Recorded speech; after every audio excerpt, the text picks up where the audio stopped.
The beginning of the 1950s was a difficult time for the Swedish tank industry. Yeah, Sweden managed to avoid participating in World War II, but its intelligence capabilities were extremely limited. Basically, they could only guess how tanks were developed in other countries.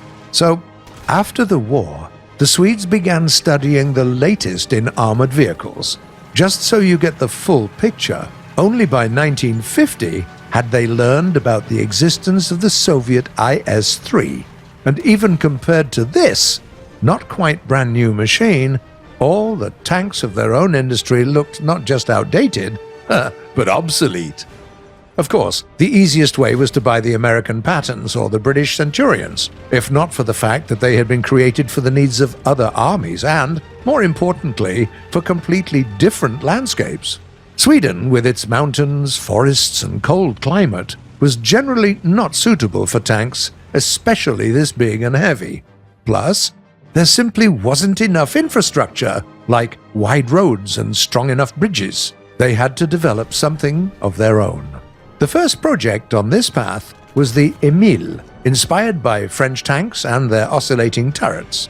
Powerful frontal armor, a 150mm gun, a relatively small mass.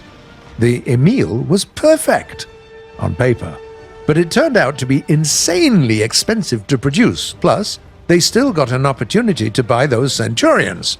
So the project kinda lost its priority. They had built only one prototype, that was called the Stridsvagn, for conspiracy purposes. But then it didn't go any further. Meanwhile, the designers continued searching for new ideas.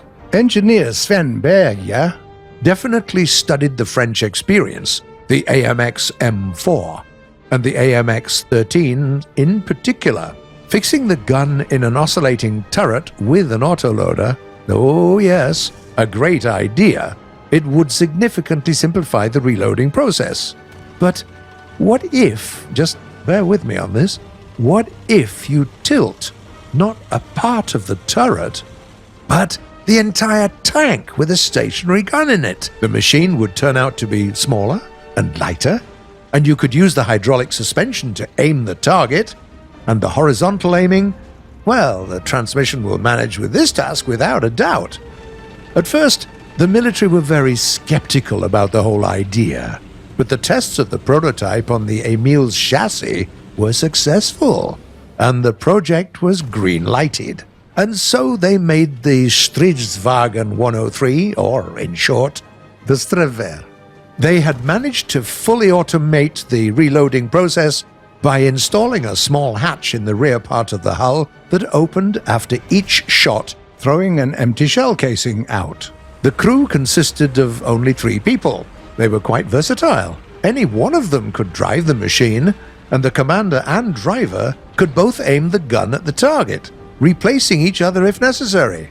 How many tanks do you know that can be fully operational with only one person inside it? There wasn't any need in a separate gunner. And given that 2 crew members sat back to back with duplicated controls, not only the tank drove back and forth at almost the same speed, it also could maneuver quite nicely. Add all this to a compact size, low profile, and excellent protection from attacks in the front. The power plant also came out completely uniquely. The Strv 103 became the first serial tank with a gas turbine engine in the world. Yeah, the engine was lightweight, powerful, and compact, but more importantly, it also started perfectly in the cold. On the other hand, it consumed more fuel, so they paired it with a more economical diesel engine. The machine could use just one of them or both at the same time, and the transmission was, not surprisingly, hydromechanical. The military approved the project. The tank went into production and was taken into service and successfully stayed there for about 30 years. It was good at defense, could hide in hilly terrain and fire from cover, and if the situation would get tough, it could quickly leave the position. The Strv was created for only one purpose: protecting the Swedish lands. It could hold a position or counterattack immediately, but it definitely wasn't suitable for any offensive army needs. Imagine trying to hit someone on the go when the gun is firmly fixed in the hull.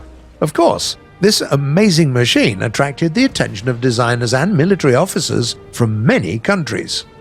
However, its broad adventures ended after test trials. The design, created for difficult Swedish landscapes and climate, turned out to be too unconventional for any other country to use.